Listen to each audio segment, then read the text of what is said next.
Tetapi yang kedua, kalau kemudian yang ternyata ada oknum di situ yang melakukan, oknum pegawai, nah terhadap si oknum ini gimana?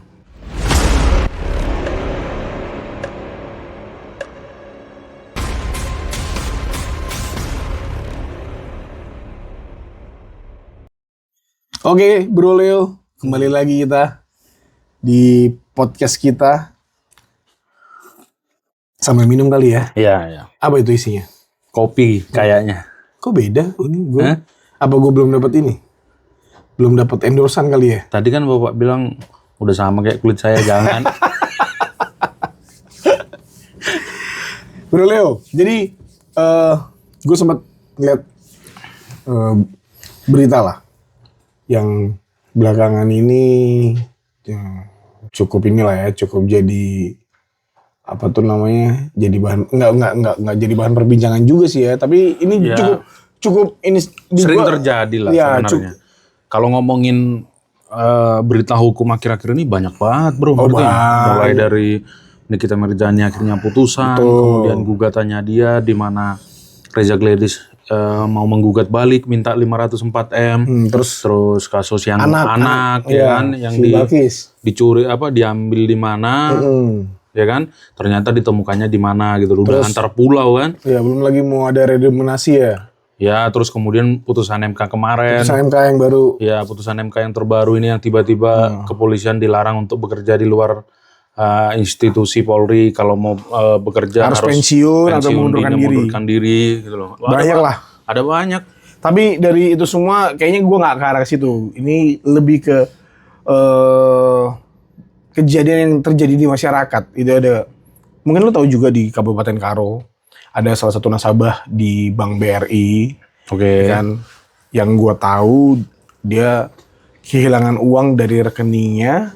Ratusan juta itu ya? Ya, karena awal mulanya ganti ATM sebenarnya. Dia ganti ATM, terus sepertinya ATM yang lama tidak dihancurkan ya? Tidak dihancurkan dan patut diduga ada oknum di dalam inilah, dalam yang terlibat ya? Yang melakukan perbuatan yang mengakibatkan hilangnya uang itu? Iya, yang mengakibatkan hilangnya kerugian itu. Nah, ini gimana nih? Kalau misalnya kita berbicara dari sisi hukumnya, seperti apa tuh kira-kira Bro Leo buat kasus yang seperti ini tuh? Jadi sebenarnya sebelum kita membahas soal dari sisi hukumnya Bro Martin, mungkin kita perlu flashback dulu ya, karena kondisi hilangnya dana nasabah dari rekening ini kan sebenarnya cukup berbahaya ya. Cukup berbahaya dan cukup merugikan. Pastilah. Bagi nasabah maupun bagi perbankannya sebenarnya. Benar. Kalau kita ngomongin perbankan ini kan dasarnya sebenarnya kan kepercayaan kan. Meskipun selama itu ini yang paling utama, ya, itu yang paling utama. Meskipun selama ini kan orang taunya prinsip paling utama di perbankan itu kan kehati-hatian. Betul. Prinsipnya. Tetapi dasarnya bank bekerja. Bank itu bekerja kan sebenarnya dia menghimpun dana dari masyarakat kan. Dia menghimpun dana dari masyarakat yang didasarkan pada kepercayaan. Coba Bro Martin bayangkan, kalau sering terjadi nasabah kehilangan uang dari rekening, apa yang terjadi? Kayak masyarakat sudah tidak percaya lagi. Collapse yang ada apa tuh namanya? Kalau tidak percaya akan terjadi situasi, kalau yang sering kita dengar yang itu istilah rame-rame rush money kan. Rush money. Orang akhirnya menarik secara beramai-ramai menarik uang dari perbankan yang akan mengakibatkan si banknya kolaps. Iya, ekonomi. Ya udah pasti ekonominya dampaknya negatif lah, karena kalau orang berlomba-lomba menarik uang di bank, ya bisa kita pastikan banknya kan nggak akan cukup uangnya. Karena apa? Bank itu kan dia tidak cuma menghimpun, dia juga menyalurkan kan. Betul. Ada melalui pemberian kredit, baik itu KPR, pinjaman, usaha dan segala macam kan. Coba kita bayangkan kalau contoh si bank itu menghimpun dana dari masyarakat dari tabungan baik deposito maupun tabungan biasa itu katakanlah ada 10T, ya kan? Dia sudah menyalurkan kredit ke masyarakat katakanlah 7,5T. Lalu orang berlomba-lomba menarik 10T-nya, kan otomatis jadi minus dia. Iya. Minus 7,5T, nggak bisa mengembalikan uang ke nasabahnya kan? Ya karena uang tersebut kan udah disalurkan gitu loh, diputarkan. Ya itu yang saya bilang. Sering kan kita dengar nasabah kehilangan uang dari rekening. Meskipun kehilangan uang dari rekening ini kan bisa disebabkan banyak hal kan. Tetapi kan yang terjadi hari ini kan patut juga ada keterlibatan oknum. Oknum dalam bank tersebut. Itu sih Bro Martin. Ini kehilangan uang dari rekening ini bisa mengakibatkan kepercayaan. Sementara kepercayaan ini kan dasar nih. hubungan antara bank dan nasabah itu kan didasarkan kepada kepercayaan. Ketika nasabah kehilangan kepercayaan, otomatis yang dirugikan itu adalah perbankan. Dulu kan kalau orang zaman dulu kan nyimpan uangnya di mana? Di bawah Bawah bantal, kasur. di bawah kasur. Nah kemudian muncullah bank. Akhirnya karena didasarkan kepada percayaan, dengan iming-iming bunga sedikit, akhirnya kan dari kasur tadi dipindah ke bank. Lah kalau risikonya sama aja nyimpan di kasur sama nyimpan di bank ya buat apa gitu loh. Lebih baik Nyimpen di mama sendiri ya. Iya. Meskipun kalau zaman dulu ibaratnya nyimpan di mama sendiri bisa berujung pada investasi bodong ya. Tercatat tapi ujung-ujungnya udah habis duitmu. Udah habis. Nah, kalau kayak gitu bro, berarti siapa yang bisa dimintain pertanggungjawaban terhadap case yang seperti itu? Oke. Mungkin kita harus Banknya kah, orangnya kah? Maksudnya si katakanlah yang patut diduga oknum tersebut kah? Atau gimana? Jadi sebenarnya kita mesti klasifikasikan dulu penyebab nasabah itu bisa kehilangan uang dari rekening itu apa aja. Kalau dulu gue pernah, karena dulu di zaman kuliah dulu kan ada MCC, National Murkut Competition itu kasusnya kebetulan kasus perbankan. Kemudian waktu itu sempat konsultasi sama orang Bank Indonesia. Oke. Beliau cerita bahwa di Indonesia itu dulu mereka pernah menangani kasus ada seseorang itu yang ngambil uang dari beribu-ribu rekening itu, cuman diambil 50 perak, 10 perak, tapi tiap hari dilakukan. Itu kan juga keuntungannya sangat besar kan. Iya. Nah itu juga sebenarnya termasuk kepada kehilangan uang dari rekening, tapi si nasabahnya nggak sadar bahwa sebenarnya dari rekeningnya dia itu sudah diambil. Ya, karena besarannya kecil. Karena dia anggap ekornya doang lah. Iya. Nah, kalau dalam konteks kita ngomongin yang kehilangan lebih besar ini, biasanya ada beberapa faktor, Bro Martin. Satu, tentu bisa terjadi karena ada hacker nih. Di-hack sistem perbankannya, dia bisa ngambil uang. Itu satu. Kemudian yang kedua, karena kesalahan dari si nasabahnya. Entah ATM-nya hilang lah, atau handphonenya hilang lah, kemudian dibobol lah itu, dilakukan illegal access lah. Atau dia menerima telepon, nggak sadar dia dihipnotis dan segala macam. Artinya ini faktor dari si nasabahnya. Bisa juga terjadi kehilangan itu. Atau yang ketiga ini bisa karena faktor si oknum. Oknum yang punya akses lah terhadap rekening si korban ini. Ya siapa yang punya akses? Tentu kan orang-orang yang bekerja di sistem perbankan lah. Yang punya akses ke rekening nasabah itu. Jadi ada 3 kemungkinan ini. Faktor dari pihak ketiga melalui ini tadi, di-hack dan segala macam, kemudian dari Sistem faktor nasabah, ya. Atau faktor dari si oknum pegawai. Makanya yang dulu-dulu banyak kita dengar kayak kasus orang dihipnotis, terus tiba-tiba KTM, terus tiba-tiba transfer sendirinya. Atau dia kasih kode akses dan segala macam, atau dia sengaja dikirim orang kode, ternyata itu virus, akhirnya ke cloning dan segala macam. Cloning ketarik segala macam gitu. Nah, tentu ketiga kondisi ini kan menentukan nih siapa yang bertanggung jawab kan. Iya. Kalau itu kesalahan si nasabah, tentu ya itu tanggung jawab nasabah sendiri dong. Murni tanggung jawabnya dia. Contoh kayak tadi dia terhipnotis atau yang ada undangan pernikahan nggak diklik itu virus. Nah, itu murni kesalahan dari si nasabah yang tidak hati-hati gitu loh. Nah, ada juga kondisi di mana si nasabah ini ganti nomor handphone. Iya. Ganti nomor handphone, dia sudah melaporkan ke bank, ternyata dulu di kasus di Surabaya ada seperti ini kasusnya. Dia ganti nomor handphone ini yang tercatat di sistem perbankan. Dia sudah menginfokan ke sistem perbankan, CS-nya sistem perbankan melalui telepon lah. Ternyata ada sepersekian detik, sepersekian menit lah, nggak diubah. Nomornya itu nggak di take out. Nah, pada saat nomor ini belum di take out lah, dari sistem perbankannya, dari sistem online-nya dimanfaatkan oleh oknum. Nah ini kan kalau udah begini kan bisa jadi tuh melibatkan si oknum orang provider atau si oknum perbankannya, gitu loh. Kondisi seperti ini juga bisa terjadi. Artinya ini bukan di luar kesalahan dari si nasabah. Pokoknya prinsipnya kalau itu kesalahan dari si nasabah, maka pihak perbankan tidak bertanggung jawab. Tetapi kalau itu kesalahan dari oknum pegawai bank, atau kemudian contoh ada hacker ngebobol sistem perbankan. Apakah itu kesalahan nasabah? Ya enggak, gitu loh. Itu kan kesalahannya si perbankannya. perbankan itu kan dia punya kewajiban untuk memastikan sistem keamanannya dia bekerja. Ketika si nasabah itu kehilangan uang karena sistem perbankannya dia dibobol, berarti kan dia yang kelalaiannya dia yang mengakibatkan uang itu bisa hilang. Maka sisi perbankannya harus bertanggung jawab. Demikian juga kalau itu kesalahan si oknum pegawai banknya, ya dia harus bertanggung jawab gitu loh.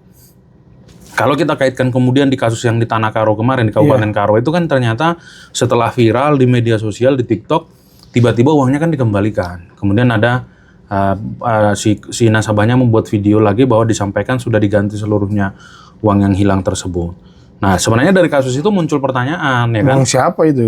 Pertama, uang siapa? Iya. Kalau itu uang dari bank, ya berarti bank BRI-nya di sini menunjukkan tanggung jawabnya dia kan, bahwa dia menyadari, mungkin dia menyadari itu kesalahan dari mereka atau kesalahan dari oknum pegawai mereka sehingga mereka mengambil alih tanggung jawab itu. Tetapi yang kedua, kalau kemudian yang ternyata ada oknum di situ yang melakukan, oknum pegawai, nah terhadap si oknum ini gimana? Dipecat. Ya sebelum dipecat, selain dipecat kan ada konsekuensi hukum dong. Karena itu kan sebenarnya udah tindak pidana kan. Iya. Gitu loh. Dibuat laporan ke kepolisian. Seharusnya. Jadi intinya tadi itu kalau kesalahan si nasabah itu bank tidak bisa dimintai pertanggungjawaban, tapi kalau karena kesalahan dari perbankan baik berupa kesengajaan atau kelalaian maupun kesalahan dari pegawai banknya, itu bank harus bertanggung jawab. Oke. Sorry gue potong. Yang pertama tadi kan kita bicara masalah kesalahan si nasabah. Nah, kalau misalnya kasus yang tadi itu, contohnya kayak dihipnotis, terus kayak ngeklik undangan, nah itu masih bisa kita kategorikan bahwa itu ada kesalahan dari nasabahnya. Contohnya kan kalau kayak dihipnotis kan dia nggak sadar. Ya. Walaupun dia menyerahkan itu sih. Contoh, gitu loh. Dia klik virus yang dikirim undangan, itu kan di luar kemampuan bank sudah. Karena yang diretas itu kan sistemnya dia, sistemnya si nasabah yang diretas, bukan sistem perbankannya yang dibobol gitu loh. Dia kan masuk itu ke handphonenya si nasabahnya yang punya aplikasi, contoh yang banking dan segala macam. Dan kalau dihipnotis tadi kan juga di situ nggak ada hubungannya sama perbankannya. Banknya kan nggak tahu dia dihipnotis. Paham gue di sini. Berarti memang ya yang dimasukin itu sistem akun si nasabahnya, di mana akun nasabah tersebut ada transaksi. Ya itu tanggung jawabnya si nasabah. Betul. Kan, Oke, paham. Kalau yang di device-nya dia yang kemudian dibobol. Kalau misalnya kita bicara masalah tadi pertanggungjawaban terhadap bank itu sendiri, kalau sistem si bank itu nggak ada transaksi apa-apa di nasabah, tiba-tiba kok ada peralihan. Betul. Itu kan berarti kan sistemnya dia yang bermasalah gitu loh. Iya. Dia yang harus memastikan sistem itu gitu loh. Kalau dulu sempat ada putusan terjadi kebakaran, ya kan, kebakaran hutan. Nah, kebakaran hutan itu dianggap terjadi karena kelalaian dari pemerintah, katakanlah gitu. Dia gagal untuk mencegah terjadinya kebakaran itu. Seharusnya pemerintah bisa melakukan tindakan-tindakan pencegahan sehingga terjadi kebakaran dan menimbulkan kerugian. Itu tetap dianggap sebagai kesalahan dari pemerintah berbentuk kelalaian. Karena kesalahan ini ada dua, Bro Martin. Dia bisa kesengajaan, bisa kelalaian. Kalau kesengajaan itu jelas deh, tolak ukurnya jelas. Berarti harus ada perbuatan aktif dari yang membuat perbuatan melawan hukum. Nah, sementara kelalaian ini ruang lingkupnya sangat luas. Dia nggak hati-hati saja, itu bisa dianggap sebagai kelalaian gitu loh. Makanya saya bilang ruang lingkup pertanggungjawabannya itu sangat luas kalau bentuk kesalahan dalam hukum itu, gitu Bro Martin. Oke, lanjut. Tadi masalah pertanggungjawaban. Kalau memang akhirnya ada nggak sih dasar hukumnya? Ada dong. Untuk mengajukan gugatan atau mengajukan laporan terhadap, ya katakanlah kita bilang juga ada oknumnya lah misalnya gitu. Oke, jadi gini Bro Martin, dasar dari gugatan apakah itu, ini perdata kah? Atau ya perdata dan pidana. Perdata dan pidana kalau itu kaitannya dengan ada oknum yang melakukan tindakan pembobolan gitu loh. Jadi kalau kita ngomongin tanggung gugat dulu kan. Jadi hukum pidana itu kan ngomongin tanggung jawab, sedangkan hukum perdata itu ngomongin tanggung gugat. Tanggung gugat ini dalam pengertian siapa yang harus mengganti kerugian dari si korban ini. Nah, kalau itu kesalahan dari si perbankannya, sistemnya dibobol, itu clear. Kita anggap sebagai 1365 KUH Perdata. Oke. Karena kan kalau kita ngomongin gugatan tentu dasarnya kan cuma dua, wan prestasi atau PMH. Nah, ketika dia sistem perbankannya dibobol sehingga menimbulkan si nasabah kehilangan uang, ya bukan device-nya si nasabah tetapi sistem perbankannya yang dibobol, itu masuk kategori 1365. Karena itu langsung oleh banknya atau karena kesalahan dari direksinya itu. Nah, kalau kita ngomongin ternyata pegawainya nih, oknum pegawainya yang melakukan kesalahan itu, yang melakukan perbuatan melawan hukum itu, apakah tindakannya si oknum pegawai ini dapat dimintai pertanggungjawaban kepada sistem kepada banknya? Nah, ini mengacu nanti kepada ketentuan 1367, Bro Martin. Saya akan bacakan secara jelas nih ketentuan pasal 1367 itu biar yang menyaksikan podcast Skylo ini kan semakin memahami. Jadi 1367 KUH Perdata itu mengatur seorang tidak saja bertanggung jawab untuk kerugian yang disebabkan perbuatannya sendiri, tetapi juga untuk kerugian yang disebabkan perbuatan orang-orang yang menjadi tanggungannya atau disebabkan oleh barang-barang yang berada di bawah pengawasannya. Gitu loh, Bro Martin. Artinya apa? Dalam konstruksi 1367 itu, seseorang itu tidak hanya bertanggung jawab atas perbuatannya dia saja, tetapi juga dia bertanggung jawab contoh bawahannya, pegawainya, gitu loh. Dia bertanggung jawab. 1367 inilah kalau Bro Martin, pasti Bro Martin pernah dengar juga, yang namanya pertanggungjawaban pengganti, atau vicarious liability. Jadi kesalahan si pegawai ini tadi, si oknum pegawai itu menjadi beban dan tanggung jawabnya si banknya. Karena itu pegawai yang mau dibawa pengawasanmu, gitu loh. Si bank nggak bisa buang badan atau melimpahkan kesalahan kepada pegawainya. Karena apa? Nasabah ini menabung ke banknya, bukan si pegawainya. Jadi segala kesalahan dari si pegawai yang mengakibatkan kerugian bagi nasabah itu menjadi tanggung jawabnya bank berdasarkan ketentuan pasal 1367 KUH Perdata atau asas vicarious liability. Gitu Bro Martin. Nah, kalau tadi kan udah sempat kita bahas bahwa uangnya udah kembali.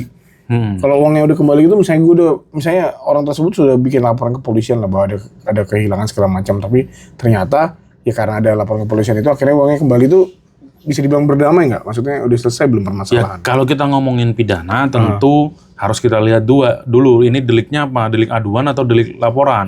Kalau dia delik aduan atau delik biasa atau dia itu delik biasa, ya kan itu ada konsekuensi hukumnya. Kalau delik aduan ketika dicabut selesai. Urusan itu delik aduan. Tapi kalau itu masuk delik biasa, sebagaimana kita ketahui bersama, prinsipnya yang bisa dicabut itu delik aduan. Kalau dia delik biasa, mekanisme yang sekarang sering terjadi dibuat itu adalah restoratif justice. Gitu loh. Penyelesaiannya melalui restoratif justice. Cuman pertanyaannya kan ya Bro Martin tahu sendiri, kadang si korban sama si terlapor sudah berdamai, polisi bilang ya nggak bisa. Ini kan delik biasa, terserah saya mau menghentikan atau tidak. Kan sering juga terjadi begitu. Meskipun dalam perkara lain juga ketika berdamai ya sudah penyidiknya ngomong ya udah, karena udah berdamai ya sudah kita selesaikan melalui restoratif justice. Jadi memang untuk penyelesaian secara perdamaian dalam sistem peradilan pidana di Indonesia itu belum ada kepastian, Bro Martin. Kalau kayak selain kerugian yang gue alami, imaterial bisa nggak gue minta? Ya kalau kita ngomongin perdamaian kan tentu angka-angkanya didasarkan pada kesepakatan. Beda halnya kalau kita misalnya ngomongin gugatan nih. Iya misalnya hilangnya 100 gitu loh. Ya kan? Tapi gue minta ya ini bukan kesalahan gue. Uang gue hilang, kepercayaan gue terhadap lo juga jadinya berkurang gitu. Gue minta lebih lah gitu. Ya selama disepakati. Prinsipnya perdamaian itu kan harus didasarkan pada kesepakatan. Ya selama contoh lu hilang 100, diminta 150 dan disepakati, ya yang dibayar 150-nya. Gitu. Tapi maksudnya sebagai sisi nasabah nggak menyalahi apa-apa lah. Ya enggak juga. Apakah kemudian itu bisa dianggap sebagai pemerasan? Enggak, karena kan si terlapor mengusulkan proposalnya, ya udahlah gua ganti 100 biar kerugian lu balik. Terus si nasabah bilang ya nggak bisa dong lu cuman ganti 100, gua udah kehabisan waktu, uang itu seharusnya gua pakai ini, gua jadinya nggak bisa bisnis, kan bisa dia bilang begitu. Dan ternyata si terlapornya atau dari banknya atau oknum pegawai banknya tuh udah bilang ya udahlah nggak apa-apa dah gua bayar 150, ya udah bisa, nggak ada persoalan. Iya.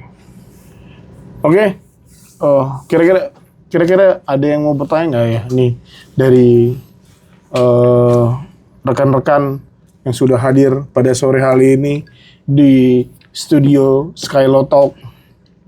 kebetulan studio kami ini ya berlokasi di Menara Kuningan lah. Silakan yang mau bertanya namanya siapa, apa pertanyaannya? Viola, saya mau bertanya kalau misalnya pembobolan rekening tersebut dilakukan oleh hacker atau pihak ketiga, siapa yang bertanggung jawab? Apakah bank bisa bertanggung jawab? Oke, langsung jawab kali ya. Ya, biar nggak ketumbuk-tumbuk jadinya lupa. Jadi memang gini, bank itu kembali lagi, bank itu kan dipercaya oleh masyarakat itu untuk menyimpan uangnya didasarkan pada kepercayaan itu tadi. Iya. Nah, di dalam kepercayaan ini tentu ada tanggung jawab. Iya. Tanggung jawab untuk memastikan keamanannya, tanggung jawab untuk menjamin bahwa uang itu tidak akan kemana-mana. Makanya kalau kita kaitkan dengan sistem perbankan di Indonesia sampai ada lembaga yang namanya LPS, Lembaga Penjamin Simpanan. Itu semua kan dibentuk. Kenapa sampai ada lembaga penjamin simpanan ini kan salah satunya untuk menjaga kepercayaan masyarakat kepada sistem perbankan. Menjaga kepercayaan supaya tidak menarik uangnya dari perbankan. Supaya tidak terjadi kondisi rush money itu tadi kan. Nah, ketika kemudian hilangnya uang ini karena ada hacker nih.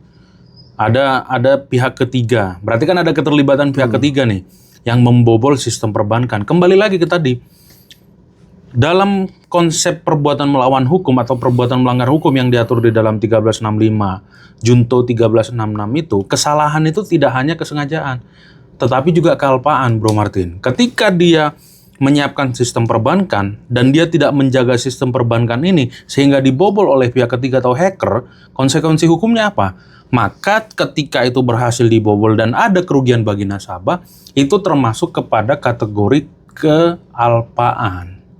Ketidakmampuan perbankan untuk menjaga sistemnya dia, itu dianggap sebagai bentuk kealpaan. Dia tidak memberikan upaya, memaksimalkan upayanya dia untuk mencegah terjadinya pembobolan itu.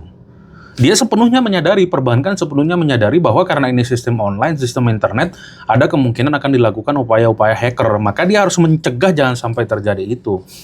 Dan ketika itu terjadi, berarti dia dianggap telah lalai. Karena dia lalai dan menimbulkan kerugian bagi nasabah, konsekuensi hukumnya apa?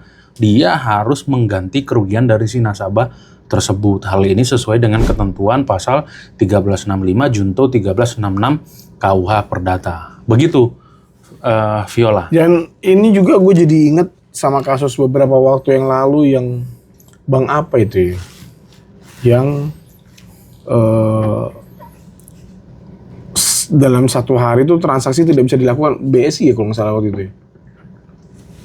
Bank apa ya? Yang nggak bisa transfer. M-bankingnya nggak bisa Iya, dipakai. M-bankingnya. Ya, BCA juga sempat mengalami itu karena gangguan internet. Ya, itu bisa ini juga kan, maksudnya gangguan dari sistemnya juga kan berarti. Ya, jadi sebenarnya ya sama kayak Bukan semata-mata harus ada yang hilang gitu kan. Iya. Nggak semuanya gitu kan kasusnya Iya. gitu kan. Itu kan termasuk juga mengalami kerugian kan. Iya. Dia seharusnya bisa bertransaksi jadinya nggak bisa. Iya, Tapi itu M-bankingnya nggak tapi bisa. itu nanti lebih kepada ranah konsumen jadinya. Tapi lebih kepada ranah konsumennya. Karena kan begini Bro Martin, kalau dia nggak bisa bertransaksi menggunakan M-banking kan dia masih bisa datang ke banknya, teller gitu loh. Oke. Ada pertanyaan lain nggak ini? Yang tadi Viola udah oke belum? Oke, Bang. Oke ya, aman jawabannya ya. Silakan. Saya mau bertanya Bang, kalau semisal nasabahnya yang salah transfer, apakah pihak banknya juga bertanggung jawab atau lebih dilimpahkan ke nasabahnya yang salah transfer itu Bang? Terima kasih. Banyak yang kayak gitu. Sering itu. Iya, sering misalnya kayak terjadi. gue mau Leonardus gitu, tapi ternyata katakanlah angka terakhirnya misalnya 1, tapi gue salah pencet 7 jadinya, tapi jadinya transfer ke orang lain Ya, gitu loh. atau contoh ya, di M-banking kita kan biasanya tuh langsung ada tuh namanya. Harusnya transfer ke Martin. Iya. Ternyata di situ ada Martina. Iya. Transfernya ke Martina. Iya. Contohnya kan begitu. Iya. Jadi kalau kasusnya seperti itu, ya itu nggak ada urusannya sama bank. Itu bukan kesalahannya si bank. Ya murni kayak kasus di hipnotis tadi. Sama kayak di hipnotis tadi. Karena si nasabahnya yang tidak hati-hati, Iya. akhirnya dia salah transfer. Itu ya risikonya dia sendiri. Meskipun ketika kondisi itu terjadi, ya si nasabahnya harus menginformasikan ke bank supaya uang itu di-lock. Jadi si pemegang rekening yang menerima transferan itu nggak bisa mencairkan uangnya. Gitu loh. Dan itu ada konsekuensi hukumnya sebenarnya. Contoh nih, salah transfer, lu pakai duitnya, ya kan?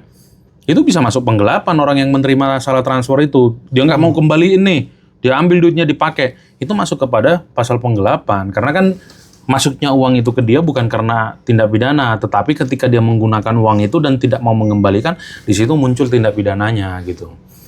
Tetapi bank nggak bisa dimintai pertanggungjawaban untuk itu.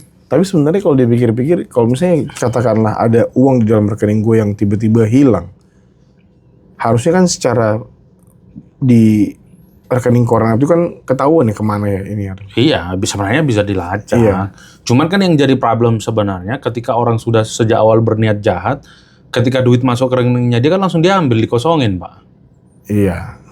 Tarik tunai langsung. Iya, taunya pasti tahu, nggak mungkin enggak. Iya. Selama transaksi itu menggunakan sistem perbankan, pasti bank itu bisa tahu itu duit pergi kemana. Meskipun itu pakai nomini ya. Iya, tetap ketahuan. Dari nomininya kan nanti bisa kelihatan siapa yang mencairkan datang ke bank, kan ada CCTV dan segala macamnya. Cuman pertanyaannya, si banknya sungguh-sungguh nggak memproses. Kalau sungguh-sungguh pasti cepat. Kayak yang di Kabupaten Karo kemarin ketika udah viral, banknya langsung sungguh-sungguh menyelesaikan, kan bisa diselesaikan dengan baik. Kredibilitas soalnya. Iya, karena itu tadi lagi-lagi kepercayaan. Cuman yang menjadi catatan gua, seharusnya jangan sebelum itu viral ya harusnya udah diselesaikan lah. Tapi faktanya kan nunggu viral dulu baru diselesaikan kan. Dan memang juga contoh dalam beberapa case setahu gua, katakan kayak kita salah transfer lah misalnya, atau enggak kita mau ngambil duit ke ATM, nominal sudah berkurang tapi uangnya nggak ada, kan ada beberapa kayak gitu kan. Karena yang memang nggak usah ke ATM, kita pakai M-Banking juga, kita beli pulsanya nggak masuk, duitnya berkurang. Betul. Nah, secara mekanisme, secara SOP-nya kan kita ngajuin pelaporan. Nah, uang itu kan tapi kan nggak langsung balik. Betul, karena mereka 14 hari proses dulu. Iya, 14 hari dulu kan. Kadang yang suka bikin bete itu kan pulsa yang kita beli cuma 150, kita harus ribet ngurus ini, ngurus itu, ya kan? Dan waktunya pun nggak cepet. Iya. Nggak di saat itu juga. Betul. Jadi yang kadang-kadang itu yang suka bikin nasabahnya bete kan, males dia. Iya, males untuk kalau yang mungkin sifatnya yang kecil-kecil gitu dia kayak ya udahlah. Tapi gitu. kalau nggak buat laporan juga ya, bank nggak akan tahu kalau ada case-case seperti ini kan gitu kan. Kurang lebih seperti itu. Ada pertanyaan lagi nggak nih? Ada lagi yang ingin bertanya? Apa cukup? Ada. Oh ada ya. Oh. Dari siapa ya? Dari Salwa. Iya. Oh, Salwa Fan. Gini Bang, aku mau nanya Bang, kalau misalnya pembobolan rekening nasabah itu dilakukan oleh pegawai banknya sendiri itu bagaimana ya Bang? Makasih. Kalau yang membobol rekening itu nasabah, itu ada ketentuan pidananya dan ada ketentuan perdata. Jadi nanti yang akan memberikan ganti rugi kepada si nasabah itu tentu si banknya. Karena kan 1367 tadi. Jadi bank itu bertanggung jawab atas perbuatan-perbuatan yang dilakukan oleh pegawainya. Itu secara perdata, ganti ruginya dari bank kepada nasabah. Tetapi secara pidana itu bisa masuk ke kategori penggelapan, ya kan, 372. Itu juga bisa dianggap, contoh kalau dilakukan dengan cara melakukan illegal access, itu nanti bisa pakai ketentuan undang-undang ITE, atau itu bisa juga dianggap, contoh dimasukkan pencurian, kemudian itu juga masuk kepada ketentuan pasal 49. Nah, pasal 49 itu kan udah diubah terakhir kali dengan Undang-Undang Nomor 4 Tahun 2023 tentang penguatan jasa sektor keuangan itu, ya kan? Di situ sudah diatur pasal 49 ayat 1 huruf A, membuat atau menyebabkan adanya pencatatan palsu dalam pembukuan atau dalam laporan dokumen atau laporan kegiatan usaha dan atau laporan transaksi atau rekening suatu bank. Sebagaimana dimaksud dalam pasal 37E ayat 1 huruf A. Jadi itu dianggap sebagai perbuatan memalsukan transaksi. Nah, terhadap pegawainya itu, ya secara keperdataan kan memang tanggung jawab bank, 1367. Tetapi secara pidana, karena pidana itu ngomongin tanggung jawab pribadi, terhadap si oknum pegawai itu ya harus diproses secara pidana. Dan tentu banknya juga bisa menuntut ganti rugi ke si pegawainya. Gitu loh, Bro Martin. Jadi dua layer yang berbeda. Iya, jadi untuk kerugian ke nasabah dia beresin dulu, kemudian dia urusin oknum pegawainya, gitu. Dilaporin pidana kayak. Iya, entar. Tapi biasanya rata-rata dilaporin pidana sih itu. Betul, Gitu. gitu. Selain dipecat. Ada lagi yang mau bertanya? Salwafan, cukup jawabannya? Cukup Bang. Baik, terima kasih. Ada lagi? Oke. Oke Bro Leo. Cukup lah ya untuk episode kali Closing ini. statement dulu dong. Oh ya, closing statementnya. Closing statementnya adalah ya itu tadi. Kalau merujuk kepada pasal 1367 bahwa permintaan pertanggungjawabannya bisa dimintakan oleh nasabah ke Menjadi beban dan tanggung jawabnya bank. Ya, Kalau itu karena kesalahan dari si oknum pegawainya. iya, dan itu sebagaimana tadi yang sudah kita uraikan bahwa ya itu tadi dari bank ke nasabah diselesaikan terlebih dahulu permasalahannya, baru nanti dari pihak bank kepada oknum tersebut Ya. itu upaya hukum yang berbeda lagi. Bisa perdata, bisa pidana. Iya, gitu. Terserah itu- banknya. iya, gitu. secara Tapi yang paling internal. penting, pulihkan kepercayaan kepada masyarakat, berikan ganti rugi. Betul. Gitu. Kurang lebih kayak gitulah ya. Oke. Buat teman-teman sekalian, terima kasih yang sudah menonton. Jangan lupa kami tak jemu-jemu untuk mengingatkan like, komen, dan subscribe. Serta sebarin konten ini ataupun konten-konten kami lainnya ke teman-teman. Karena kami juga tidak bosan-bosan untuk memberikan edukasi hukum. Kurang lebih seperti itu. Mungkin kapan-kapan kalau memang komentar-komentarnya banyak kita bacain satu-satu kali ya. Oh, selalu. Iya. Contoh yang kemarin ada itu hampir 10.000 kan. Iya. Saya bacain itu komen-komennya. Kalau ada pertanyaan-pertanyaan juga, coba nih bahas ini dong Bang. Iya. Boleh. Nanti kita bahas. Iya, karena kan memang bagusnya seperti itu sebenarnya. Ada case dari teman-teman atau Betul. permasalahan dari teman-teman kita angkat jadi tema podcast kita kan. Gitu. Bagusnya seperti itu. Dan sekali lagi mengucapkan terima kasih. Wabillahi taufiq wa hidayat. See you. See you.